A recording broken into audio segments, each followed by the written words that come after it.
Okay, the green hair officially looks worse on camera than the purple did. Can I just, maybe I should just start filming on a better quality camera so that my hair doesn't look like pure arse, because I swear it looks better in real life. Hello everyone, welcome back to Pulse of the Maggie. My name is Maggie and I don't know how to count. I will come out with part 2 soon, hopefully sometime within the next 7 days. 7 days. 7 days.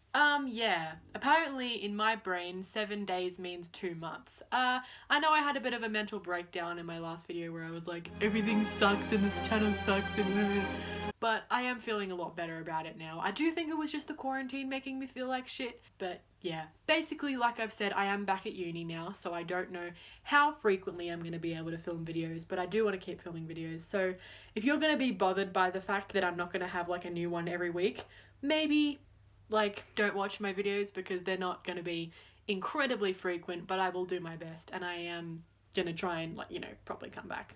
So now, in this video, I'm going to be reviewing part 2 of the Metallica book duo thing that I was reviewing in my last one, so the one before the last video I actually had on this channel. I reviewed Birth School Metallica Death, and in this video we're going to be talking about Into the Black, which is the second part. So Birth School Metallica Death ends with the release of the Black Album. That's kind of like right where it stops, essentially, with the release party that happened at Madison Square Garden in 1991, it would have been. So this book opens up, as you would imagine from the title, Into the Black, with the massive Black Album tour that they did with Guns N' Roses, as well as a bunch of other bands. And also somewhere in here, I don't know if I have it dog-eared, I might or I might not because I hate it so much. But there is this anecdote told by the point of view of Slash from Guns N' Roses, and it involves the phrase, "that'll be fine." And if you don't know the anecdote, maybe go research it yourself, because I'm not gonna read it out. Not because I'm scared of being demonetized, because I hate it and I'm traumatized by it. It's not actually that bad, but I kind of just read it and I was like, did I fucking need to know that? Well, regardless of whether or not I needed to, I do now know it. So given that we start with the Black Album tour, this book very primarily focuses on Metallica in the 90s. So we look at the release of Load and Reload, which I found out via this book was actually supposed to be one album, and they just had too many songs. They wrote 27 songs in, I think, 1995, and then in 1996 they picked the 14 best ones and put them on Load, which is why some people think Load is better, myself included. And then the remaining 13 songs, the following year they put them on Reload. I mean, at this stage they'd been a band for 15 years, so you'd probably think they would be familiar with the concept of killing their darlings, but apparently not, because all the songs are there. There are some people who think it may have fared better as one shorter album, and as much as I kind of think that, I also just think everything on Load slaps, and for the most part everything on Reload slaps. So I feel like even if I were to colour the ones I didn't like, it'd still need to be 2 albums, in my opinion. You might not think that. So then later on we start looking into the end of the 90s into the 2000s. We have the Napster situation, which I've actually learnt about in my music history classes at university. Not specifically the Metallica Napster case, but we've learnt about Napster, and part of the stuff that we've, the articles and videos and stuff that we've looked at have included that because it was a pretty big thing back then. Basically, Napster, the streaming program, stole an unfinished version of I Disappear, which was a single that the band had done for a Mission Impossible movie, I don't remember which one. And then Lars was like, I don't want you to download the thing without paying for it. And then streaming services became a thing, so there's a lot of mixed opinions about whether or not he was in the right, but I'll just leave that for you to decide. So then in 2001, we look at Jason leaving the band because he was kind of getting treated like shit. Let's be real for a second. He was getting treated like shit. And then after that, there were 2 years of a massive mental breakdown, as documented in Some Kind of Monster, Confession. I haven't watched it yet. I've been meaning to. Should I watch it? Have you seen it? Is it good? I'm probably gonna watch it anyway. And then we talk about the release of this thing, this wonderful thing right here that has a lot of controversy surrounding it. So there was a music journalist who was invited to hear some of the first songs from Saint Anger, one of which is the title track.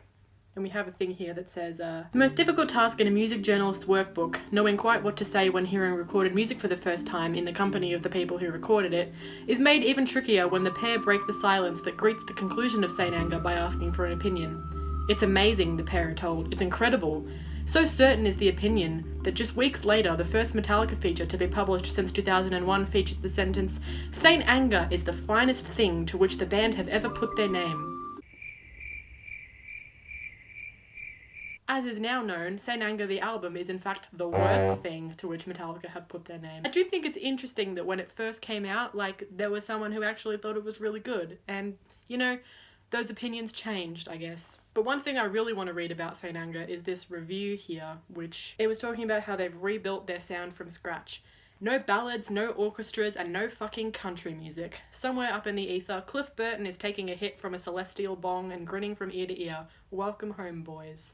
As much as I love the image of Cliff Burton taking a hit from a celestial bong, I'm not sure how much of that bong hitting in the ether is in support of this.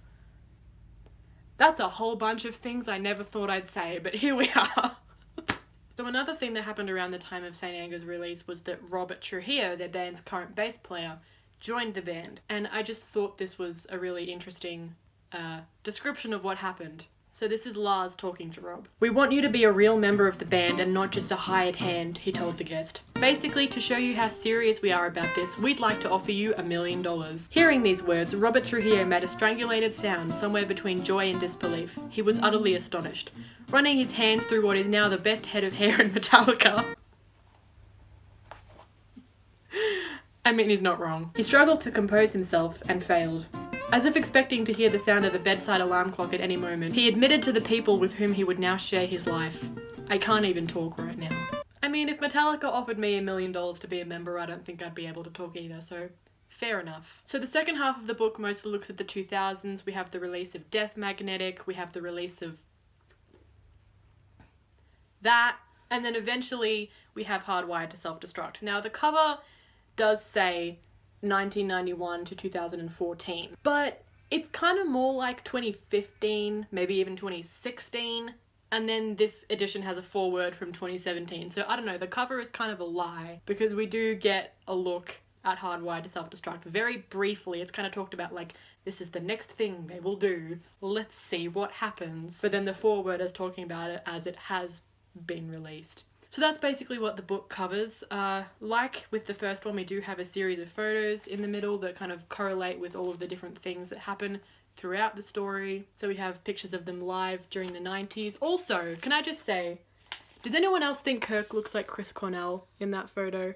Is that just me? I don't know. I just feel like sometimes when he has short hair, he looks like Chris Cornell when he had short hair. Maybe that's just me. We have pictures from the Big Four show, which I forgot to mention, but there is coverage of the Big Four shows. We have members of all four bands there.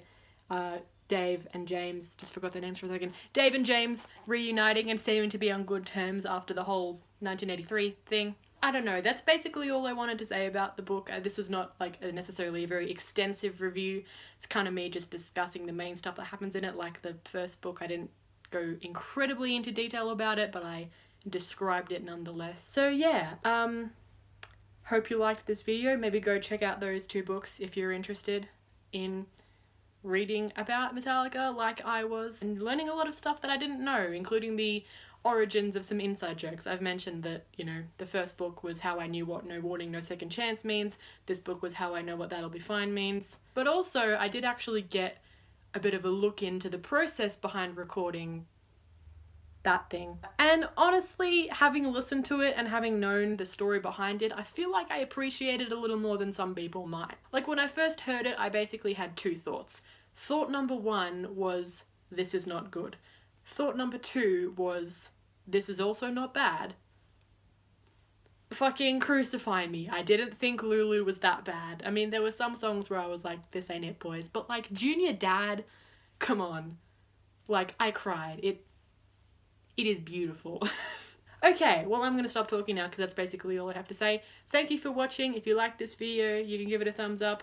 If you leave a comment if you want to. You can subscribe to my channel if you're interested in seeing more videos about the music that I like. potentially also some spirituality related videos that I've been thinking about making. Yeah, basically I am just generally feeling a lot better about this channel, and I will hopefully be making more videos on it. I mean, yeah, I will be making more videos on it. Like I said, I don't know how frequent they're going to be. That's just, them's the breaks. That's just the way it is. Is them's the breaks an Australian thing? Are people who aren't Australian going to understand what that means? Whatever. That's the way it is basically what that means. Okay, well, like I said, thank you for watching. I'm going to see you in my next video whenever I upload that. Okay, bye.